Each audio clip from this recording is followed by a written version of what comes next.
ચોટીલાના પોપટપુરા વિસ્તારમાં રામાપીરનો વરઘોડો ફેરવો અને પોપટપુરાના ચોકમાં કરી નાખી રામાપીરની હાજરી.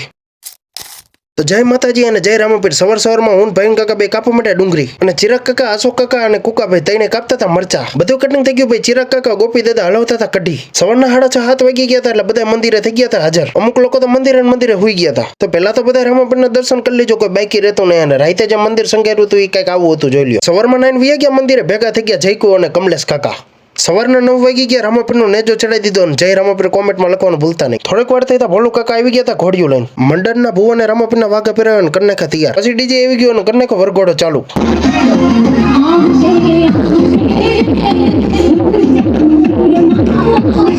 ચોટીલામાં પોપટપુરામાં જે રામાપીરનું મંદિર આવેલું છે, દર વર્ષે પહેલા મહિનાની 30 તારીખે રામદેવપીરની મૂર્તિ પ્રાણ પ્રતિષ્ઠા હોવાથી સવારે વરઘોડો, બપોરે પ્રસાદી અને સાંજે 24 કલાકના રામા મંડળનું આયોજન રાખી. દર વર્ષે આ દાદાની તિથિ આવે એટલે બધાને હરખ હમાતો નથી. સમસ્ત પોપટપુરા દર વર્ષે આવી રીતના રામાપીરનો વરઘોડો ફેરવી છે. ડીજે હતો રામ ડીજે જયદીપભાઈનો, પણ ઓપરેટર આગી બીજા હતા. પછી વરઘોડો ફેરવી નાખ્યો, પછી આવી ગયા શેરીમાં ફેવરિટ ઓલડું વગાડી નાખ્યું, બધા રમી નાખ્યા આવા રાસ. પોપટપુરામાં વરઘોડો ચોકમાં પૂગી ગયો અને કરાઈ નાખી પીરની હાજરી.